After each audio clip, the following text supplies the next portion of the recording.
38 साईजची कटोरी आहे आणि आपल्याला 80 सेंटीमीटरमध्ये कापड बसवायचं आहे पूर्ण. तर अशा वेळेस आपल्याला कटिंग कशा प्रकारे करावी लागते ते मी आज तुम्हाला दाखवणार आहे. आणि डायरेक्ट कापडावरती कटिंग कशा प्रकारे करायची तेही मी तुम्हाला आज दाखवणार आहे. तर बघा, आता 15 इंच उंची आहे, म्हणजे 14 इंच उंची आहे, 1 इंच वाढवून घेतला मी. आणि आता इथं 38 इंचाची आपल्याला छाती आहे बघा, म्हणून मी 9.5 इंच घेतलं. आणि पाठीमागे आपल्याला वर्क आलेला असलेला ब्लाऊज आहे, थोडासा वर्क केलेला आहे. तर हा ब्लाऊज आपल्याला शिवायचा आहे, त्यामुळे मी 6चं शोल्डर घेतलं आणि 6.2चं आर्महोल घेतला. त्यानंतर आता आपल्याला समोरची बाजू कट करायची आहे. तर आता बघा, मागची बाजू जशाच तशी मी आखून घेतली. त्यानंतर आता आपल्याला इथं अर्धा इंच शोल्डर कमी करून घ्यायचं आहे, कारण मागचा आपण वर्क असल्यामुळे 6 इंच शोल्डर घेतले. कारण जेव्हा आपण पूर्ण वर्कला ब्लाऊज स्टिच करून घेतो तेव्हा राहिलेलं थोडंसं शोल्डर आपण कट करून घेत असतो. तर आपण काय करूया, इथं 5.5 इंचाचं शोल्डर घेऊया समोरची बाजू असल्यामुळे. 2.25 इंचाचं गळा रुंदी आणि 6 इंचाचा मला इथं गळा करायचा आहे, शिवून 5.5 होतो म्हणून. त्यानंतर 1 इंच शिलाई मार्जिन समोरची वाढवून घ्यायची. इथं तुम्ही अर्धा इंच शिलाई मार्जिन वाढवली तरी चालते, पण 1 इंच वाढवा शक्यतोवर. आता ह्या बाजूला आपण 4 आणि 3.5ची पूर्ण क्रॉसपट्टी घेतलेली आहे बघा. 1 इंच शिलाई मार्जिन वाढवली, तिथून 4 इंच घेतलेली आहे. त्यानंतर आता आपल्याला इथं 38 इंच आहे, त्यामुळं मी काय केलं, 6.25 इंचाची कटोरी वाढवलेली आहे आणि हे कटोरीचे पॉईंट काढून घेतले. आता हे कटोरीचे पॉईंट काढल्यानंतर आपण काय करूयात, हा जो आतला आपला कटोरीचा भाग आहे तो भाग आपल्याला पेपरवरती कट करून घ्यायचा आहे आणि वाढीव कटोरी काढून घ्यायची आहे. आता इथं मी फक्त कटोरी काढण्यासाठीच पेपर वापरलेला आहे, बाकी कुठेही पेपर वापरलेला नाही आहे बघा.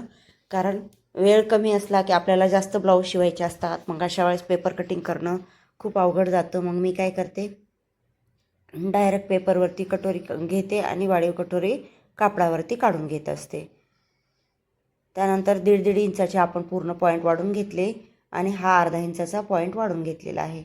आणि इथं कटोरीला आकार देऊन घ्यायचा. आता ही कटोरीला आकार दिल्यानंतर पूर्ण कटोरी तयार झालेली आहे आपली. आणि मी आता ही कटोरी कापडावरती जोडून घेते, म्हणजे आपलं जे ब्लाऊज पीसचं कापड असतं त्यावरती जोडून घेते आणि शिवायला घेते. आता शिवायला घेतल्यानंतर आपल्याला अस्तर जोडावं लागतं बघा. तर अस्तर जोडते वेळेस आता हे काठपदर ब्लाऊजचं कापड आहे, पण थोडंसं सुळसुळीत आहे. मग अशा वेळेस काय करायचं, आपण हाताच्या पंजाने पूर्ण अस्तर जोडून घ्यायचं.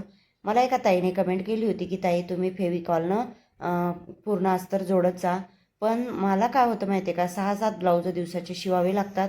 मग अशा वेळेस आपल्याला किती म्हणून आपण फेविकॉल वापरणार आहात. त्यामुळं मी काय करते, डायरेक्ट अस्तर जोडून घेते आणि त्यानंतर शिवायला घेते. तेही बरोबर आहे, डायरेक्ट फेविकॉलनं जोडलं तरी व्यवस्थित आपलं कापड जोडलं जातं. पण भरपूर ब्लाऊज जर शिवायचे असतील तर आपल्याला अशा वेळेस नाही जमत. 250 ते 300 रुपये फक्त शिलाई देतात बायका.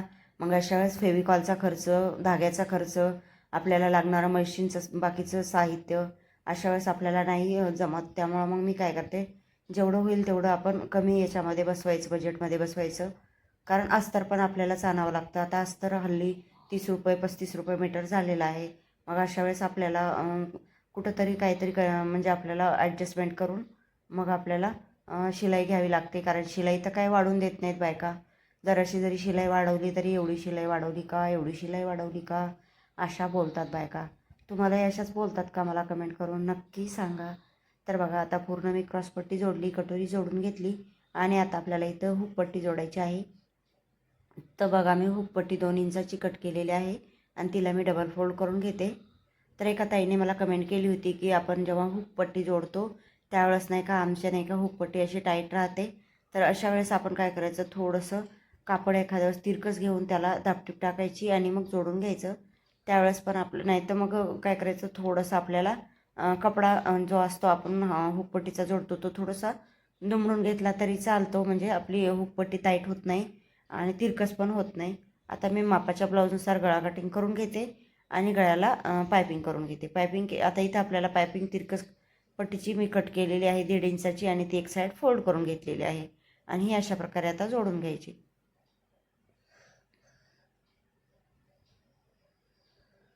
आता पाठीमागचा भाग आपला ते आपण वर्कचा कट केलेला आहे, तर त्याचाही मी शॉर्ट व्हिडिओ बनवणार आहे. कारण फक्त पाठीमागचा भाग दाखवणार आहे तुम्हाला, तर तोही तुम्ही बघू शकता. आपण ब्लाऊज टिप्स घेत आहोत, तर 30 दिवसाच्या 30 टिप्स घेत आहोत. त्यामध्ये मी हे पूर्ण गळा कटिंग कसा करायचा आणि वर्कचा ब्लाऊज कसा प्रकारे शिवायचा ते दाखवणार आहे. हा व्हिडिओ तुम्हाला आवडला असेल तर नक्की